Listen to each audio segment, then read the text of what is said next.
Operation सिंदूर को एक as a military operation आप कैसे देखते हैं और as a political fall out आप क्या देखते हैं? देखिए, ऑपरेशन सिंदूर, मैं कोई मिलिट्री का विशेषज्ञ हूँ नहीं, और मैं उनमें से नहीं हूँ जो कहूँगा कि देश के बाहर और विपक्ष क्या कर रहा है। मैं सरकार की बात मान लेता हूँ। सरकार ने कहा, हम लोग के विदेश मंत्री ने कहा, जयशंकर जी पढ़े लिखे समझदार बहुत सुलझे हुए व्यक्ति हैं, जयशंकर जी ने ये कहा ऑपरेशन सिंदूर के हवाले से, शायद आप लोग के ही इंटरव्यू में, कि जो सीज़ फायर हुआ वो पाकिस्तान की पहल पर हुआ। तो मैं भाई जयशंकर जी की बात को मानता हूँ। तो अगर पाकिस्तान के पहल पर सीज़ फायर हुआ, इसका मतलब कि पाकिस्तान दबाव में था, पाकिस्तान की हालत ख़राब थी। जो हारता है वही तो सीज़ फायर के लिए हाथ जोड़ कर आएगा। तो अगर पाकिस्तान दबाव में था 1 दिन या 2 दिन के ऑपरेशन सिंदूर के बाद, तो भाई आप काहे सीज़ फायर किए? आपको 2-4 दिन और चलने देना चाहिए था, वो पाकिस्तान को मार के सेना वाले ठंडा कर देते।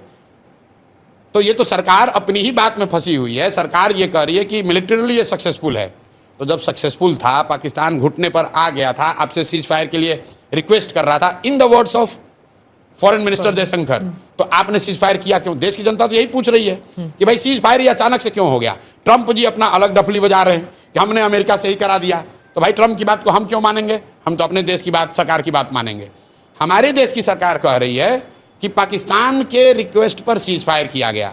तो देश के नागरिक होने के नाते हम लोग पूछ रहे हैं कि भाई इतने दिन के बाद मौका मिला था, आपने ऑपरेशन सिंदूर शुरू किया, देश भर के लोग आपके साथ खड़े हुए, और पाकिस्तान की हालत ये हो गई कि एक ही दिन में सीज फायर के लिए वो घुटने पर आ गए थे, तो 2-4 दिन और चलने देते। सर, और अगर क्या ऑब्जेक्टिव था जो पूरा हो गया? कि मीडिया में तो ये चला कि इस्लामाबाद लेना ऑब्जेक्टिव है, मीडिया में तो ये चला कि बलूचिस्तान को स्वतंत्र कराना ऑब्जेक्टिव है, मीडिया में तो ये चला कि जैसे इंदिरा जी ने, सुनिए ना भाई, हम कैसे बोल रहे हैं, मैं बोल रहा हूं भाई, लोगों ने ये कहा, सुनिए, अमित शाह जी ने कहा है पार्लियामेंट में कि हम लोग वो लोग हैं जो देश के लिए जीने मरने वाले हैं, पाकिस्तान ऑक्यूपाइड कश्मीर को लेना हमारा लक्ष्य है।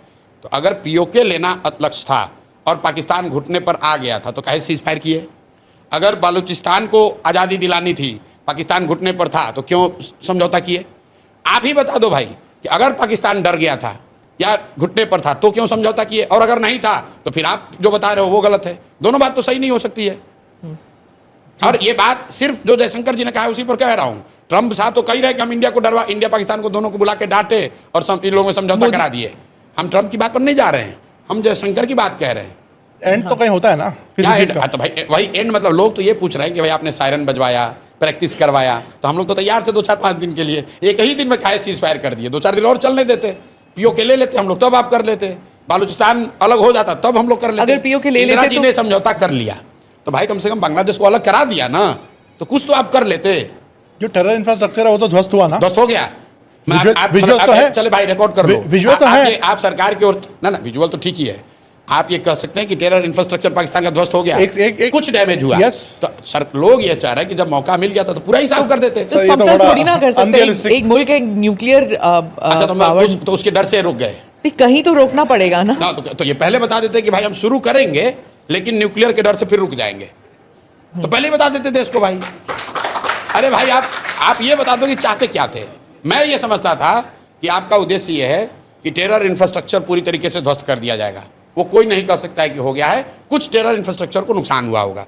दूसरा उद्देश्य अगर ये था कि आप पीओके को स्वतंत्र करा देते, वो तो हुआ नहीं। ये तो मीडिया कह रहा था ना, सरकार ने तो कभी नहीं कहा कि बलूचिस्तान को आजादी देना एक लक्ष्य था भारत का। ये तो कभी कहा नहीं। वो तो जैसे इंदिरा जी के भी टाइम में उन्होंने ये थोड़ी ना कहा शुरू में होगा कि हम बांग्लादेश को स्वतंत्र कराना हमारा लक्ष्य है। ये तो बीजेपी के स्वयंभू नेताओं ने कहा कि अरे आपने इंदिरा जी को क्या देखा, हम तो पाकिस्तान को 4 टुकड़ा में कर देंगे, हम बलूचिस्तान बना देंगे, हम पीओके ले लेंगे। तो भाई कर लेना था।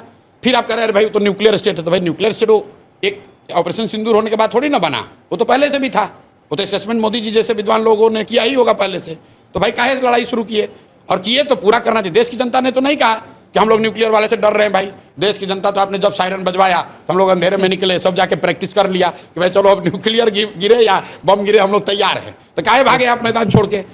इसका नुकसान है। मैं आपको ऑन सीरियस नोट, बीजेपी को अगर आप मुझे एज एनालिस्ट पूछेंगे तो चुनावी नुकसान होगा जिस मैनर में ऑपरेशन सिंदूर को जिस मैनर में रोका गया, और खासकर ट्रंप के ट्वीट के बाद। मैं अपना अनुभव आपको बता रहा हूं, मुझे किसी ने अमेरिका से भेजा उस समय कि ट्रंप ने ट्वीट किया है कि सीज फायर हो गया। तो मैंने कहा यार फोटोशॉप होगा, ये ऐसा कैसे हो सकता है? ये विश्वास नहीं कर सकते हो आप। स्पीच था उनका, हाँ। नहीं, ट्वीट पहले, सबसे पहले ट्वीट आया था, तो मुझे ऐसा लगा, मुझे खुद लगा कि अरे यार ये तो हो ही नहीं सकता है। तो मतलब देश की जनता को ये लगा कि यार इतना बड़ा जब हम लोग तैयार मेंटली प्रिपेयर हो ही गए थे, तो 1-2 दिन 4 दिन एक उसको लॉजिकल कंक्लूजन तक ले जाना था, नहीं ले गए, चलिए उनका डिसीजन है, लॉजिकल कंक्लूजन नहीं हुआ, मतलब पॉलिटिकली वो खुद भी कह रहे हैं कि नहीं हुआ है। उसके बाद आप मोदी जी का बयान सुनिए, डैमेज कंट्रोल करने के लिए वो क्या कह रहे हैं कि ऑपरेशन सिंदूर जारी है, उसका फॉर्म बदल गया है। वो भी नहीं कह सकते हैं कि रोक दिया है, क्योंकि उनको भी मालूम है कि देश की जनता ये नहीं चाहती थी कि रुके। जिस तरीके से सीज फायर हुआ उससे बीजेपी को पॉलिटिकल नुकसान होगा।